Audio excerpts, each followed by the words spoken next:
जीव गोस्वामी जी ने क्रम संदर्भ नाम की टीका में यह अर्थ भी किया है। देवकी, यशोदा जी का नाम देवकी है, उनका जो कुंडली वाला नाम है वो देवकी ही है। और आगे युगल गीत में भी गोपियों ने यशोदा जी का नाम देवकी लिया है। देवकी जठर भूरुडु राजा, ये जो युगल गीत में है ना, देवकी जठर भूरुडु राजा, वहां ब्रज गोपियां युगल गीत में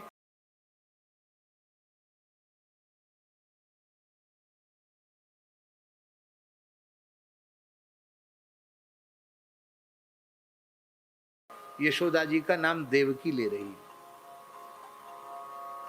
और हरिवंश में महाभारत में स्पष्ट लिखा है यशोदा देवकी त्यपि, यशोदा और देवकी दो नाम हैं यशोदा जी, मूल नाम उनका देवकी ही है, पर नंद रानी है, उनका नाम सबको नहीं लेना चाहिए, इसलिए एक नाम सांकेतिक रख दिया है, उपनाम यशोदा, क्योंकि किसी को अपयश नहीं देती, सबको यश देती है, इसलिए इनका नाम यशोदा रखा है। बोले चलो, आपने प्रमाण के बल से और यशोदा जी का नाम तो देवकी सिद्ध कर दिया, वसुदेव का अर्थ नंद कैसे करोगे? तो जीव गोस्वामी जी कहते हैं हम व्युत्पत्ति बल से वसुदेव का अर्थ भी नंद करेंगे। कैसे? बोले वसुसु दिव्यतीति वसुदेवो नंदा, 8 वसुओं में द्रोण नाम के वसु के अवतार नंद बाबा हैं, इसलिए वसुसु अष्ट वसुसु दिव्यति है,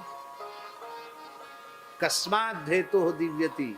बोले भगवान के पिता होने के कारण जिनकी कांति, जिनकी शोभा, जिनका यश बहुत अधिक बढ़ा हुआ है, ऐसे वसुदेव जो नंद हैं, उनके गृह में प्रकट भगवान की लीलाओं को कहें।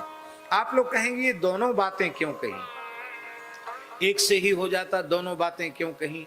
ये दो अर्थ इसलिए उन आचार्य महापुरुष ने किए क्योंकि भगवान की ब्रज लीला अत्यंत गोप्य है।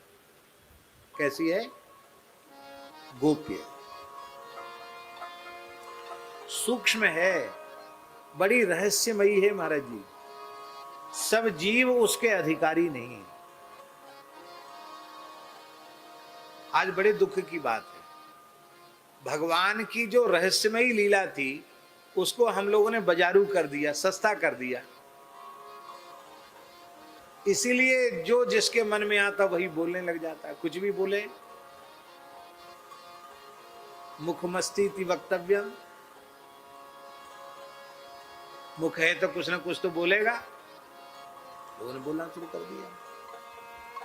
अरे भाई, जिस विषय में आपको ज्ञान ही नहीं है उस विषय में आप क्यों बोल रहे हैं? हमें जिस विषय में ज्ञान नहीं है हम उस विषय में बोलें, ये हमारी अनधिकारी चेष्टा है। और ये स्थिति पूरे देश में है इस समय। हमें जिस विषय का ज्ञान नहीं उस विषय पर भी हम अपने को लाल बुझक्कड़ घोषित कर रहे हैं। लाल बुझक्कड़ बूझ के और न बूझे कोई, अपने को लाल बुझक्कड़ मान रहे हैं, फिर हल्ला गुल्ला मचता है। इसलिए महाराज जी एक प्रश्न है कि श्री सुखदेव जी महाराज निकुंज रस का, श्री राधा रानी के स्वरूप का, उनकी लीला का क्या वर्णन नहीं कर सकते भागवत में स्पष्ट रूप से? क्यों नहीं किया? अधिकारी तो इसी कुंज की गली से भीतर चले जाएंगे और अनधिकारी जीव वहां तक न पहुंच सकें। अनधिकारी जीवों से उस रस को बचाने के लिए उन्होंने स्पष्ट रूप से राधा जी के लीला का, उनका श्री शुक प्रकट कियो नहीं आते जान सार को सार। व्यासी महाराज कह रहे हैं परम धन राधा नाम आधार, श्री शुक प्रकट कियो नहीं आते जान सार को सार। व्यास दास अब प्रगट बखानत डार भार में भार, परम धन राधा नाम। तो श्री सुखदेव जी ने उसका स्पष्ट व्याख्यान नहीं किया, कुछ तो रहस्य होगा, हम क्यों करें? ये रास जो वस्तु है ना, ये भी दुनिया की वस्तु नहीं है। ये तो संतों का हार्द रस है, संतों की वस्तु है, संतों की, ये दुनिया की है ही नहीं।